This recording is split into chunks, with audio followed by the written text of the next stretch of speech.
Hai Sobat Drakor, tentunya di zaman sekarang ini kita tidak lagi menemukan hukuman berbau jadul. Maksudnya gimana ya? Ya seperti dipukul pantatnya karena masalah sepele. Tetapi ketika kita ingin menemukan gambaran hukuman pada zaman dahulu, kita bisa menonton drakor yang berbau sejarah.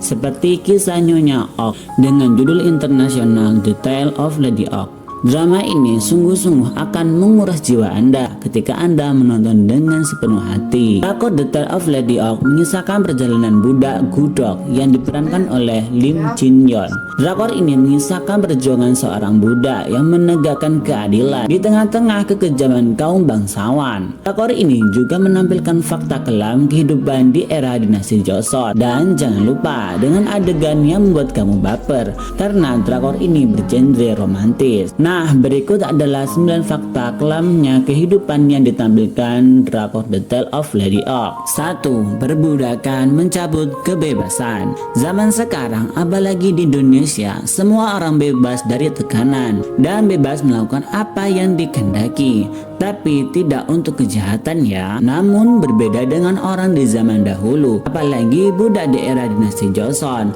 Mereka diperlakukan bak barang milik majikan tanpa hak untuk menentukan hidup mereka sendiri. Tentunya hal seperti ini jika terjadi lagi, pelakunya udah jadi narapidana. Kasihan dah lo. 2. Status sosial menentukan segalanya. Tapi kalau untuk satu ini kayaknya masih ada deh, bahkan di negara kita. Wah gimana tuh?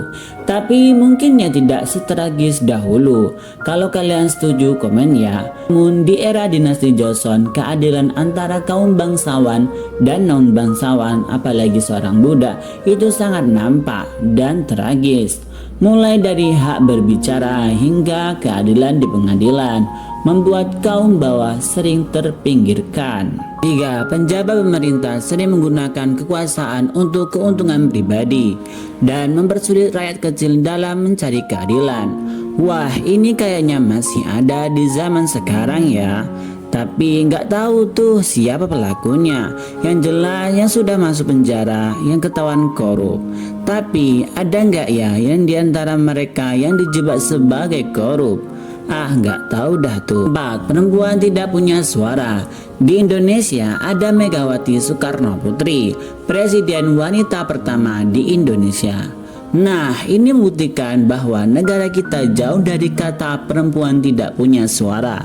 Namun di era dinasti Joseon, perempuan hanya dianggap sebagai pelengkap laki-laki tanpa hak untuk berpendapat atau memilih jalannya sendiri. Kasihan ya. 5. Hukuman publik yang tidak manusiawi. Walaupun kasus ini udah jarang, tapi di dunia ini masih berlaku hukuman mati bagi koruptor. Seperti di Cina, menghukum mati Li Jiangping karena korup 6,7 triliun. Di Indonesia sih 3 triliun aja penjaranya cuma 6,5 tahun. Bahkan banyak tuh yang mengatakan, beri saya 300 triliun, saya rela di penjara 6,5 tahun.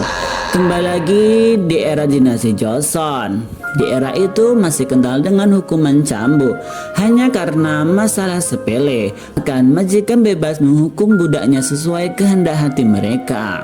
6. Diskriminasi berdasarkan gender dan status. Di zaman modern ini, baik wanita dan laki-laki bisa menjadi apapun. Bahkan banyak artis yang menjadi penjabat pemerintahan. Namun di era dinasti Joseon, selain budak, perempuan dan rakyat jelata kerap jadi korban diskriminasi tanpa perlindungan hukum.